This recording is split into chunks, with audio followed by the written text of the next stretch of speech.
investigating. The U.S. government, the UN are saying, how dare these hackers? This is illegal. How dare them rob us?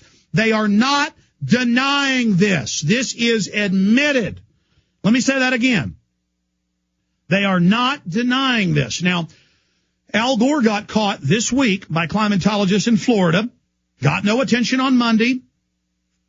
Friday morning, Paul Watson wrote an article at Prison Planet. Our site's so big, it made national news, got picked up by scores of newspapers. Rush Limbaugh had it as his top headline all day. He sourced Prison Planet, where Al Gore photoshopped a NASA photo, and we got the NASA photo right next to it, and put hurricanes spinning the wrong direction, the U.S. flooded, and he said, oh, this is what NASA says is going to happen. No, Al Gore has been caught fraudulently photoshopping. That made national news Friday. Okay, we are breaking through. Everything we cover now becomes national news. Ladies and gentlemen, there has been nothing we've ever done on the climate issue as important as what I'm about to read. I'm going to read the AP whitewash, and this is devastating. This is red-handed. Now listen, and listen carefully. Give me a close shot of this for PrisonPlanet.tv viewers. Hackers leak emails, stoke climate debate, Associated Press, David Stringer. Computer hackers have broken into a server at a well-respected climate change research center in Britain and posted hundreds of private emails and documents online, stoking debate over whether some scientists have overstated the case for man-made climate change. Now, that should say the devastating emails admit a systematic form of persecution and racketeering against scientists and groups disagreeing with the UN's agenda.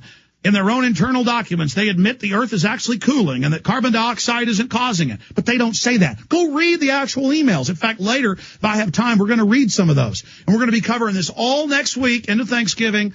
Paul Watson, Kurt Nimmo doing huge stories right now. Now, listen.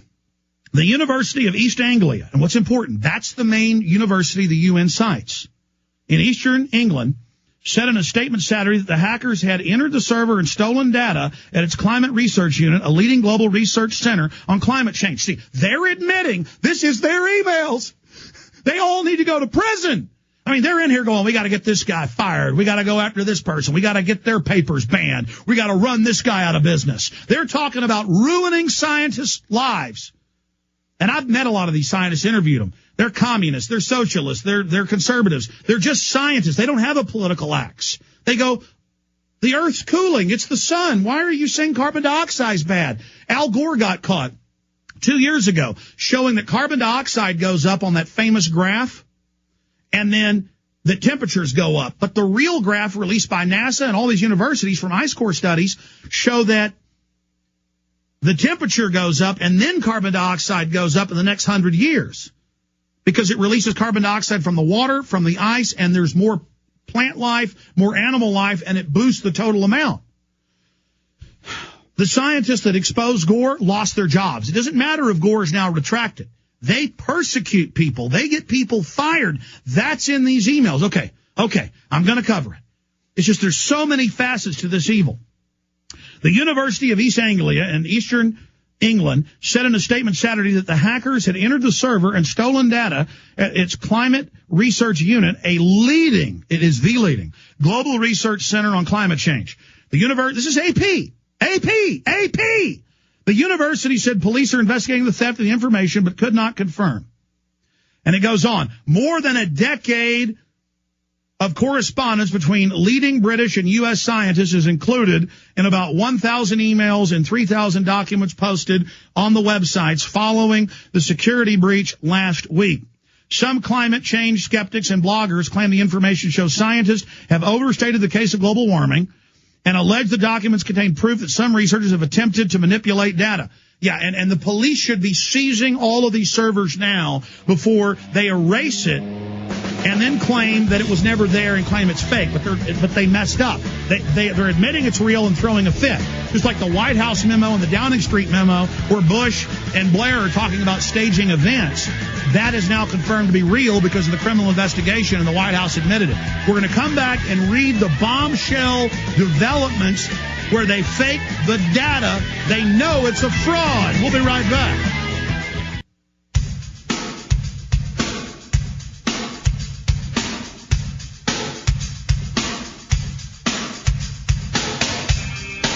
I feel like I should be popping champagne right now. I mean, can this get any more delicious for the truth and freedom and these criminals?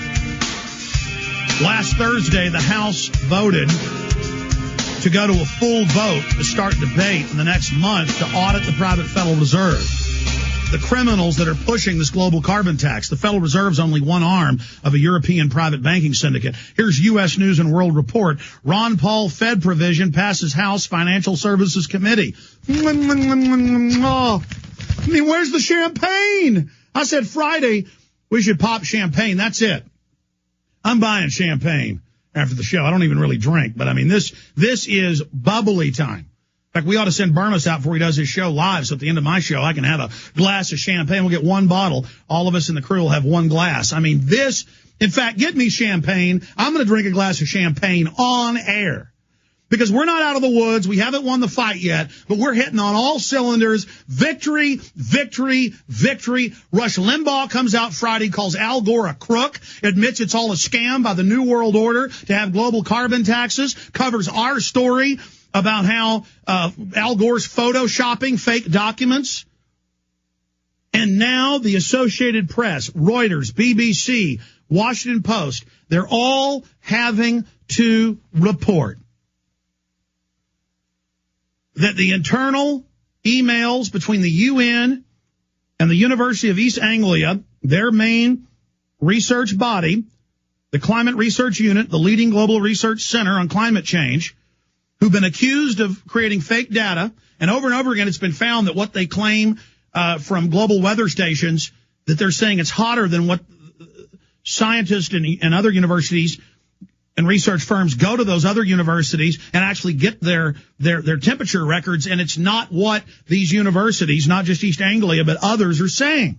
See, they've been caught over and over again. But now they could say, oh, we made a mistake. No, now we have them where they're openly colluding, where they're openly manufacturing it. In one leaked email, the research center's director, Phil Jones, writes to colleagues about graphs showing climate statistics of the last millennium. He alludes to a technique used by fellow scientists to hide the decline. That's a quote. Hide the decline in recent global temperatures. See, this is like all of those, remember 100 years ago, Piltdown Man and all those other cases where they would find a pig jaw and put fake teeth in it and claim they'd found the missing link and they'd always get caught? This is scientific fraud. If it ever was. We have these people. Their entire New World Order plan rests on the global carbon tax, and they are bleeding to death in front of us. Oh, I've never had champagne on air. Get me champagne immediately. Dom Perignon, let me give you my credit card. Oh, it's Sunday. We got to go to a grocery store to get it. Here, and oh my God, get a $150 bottle of Dom Perignon. We're not drunks here. You know, there's 6 people here. It'll be maybe half a glass for each of us. It's like I just won the NASCAR or something, man. I may spray that sucker all over the studio. I may roll around crazy out in the grass after this. I may strip my clothes off, light my hair on fire. I mean, this is exciting. We're going to audit the Federal Reserve, or we're going to die trying. We're going to expose the bankers. We're going to, oh, man. Woo. Whoa. Whoa. I mean, we're just having victory after these hackers. I mean, oh, my God, I love you. Oh, the freedom, the liberty, the spirit of liberty rising across the world right now. The spirit of 1776 rising to meet the spirit of 1984 in a great tectonic battle has only begun. And there's going to be a lot of rocky roads ahead. But I'm here to tell you, we're going to beat these criminals. We're going to beat these people. Woo.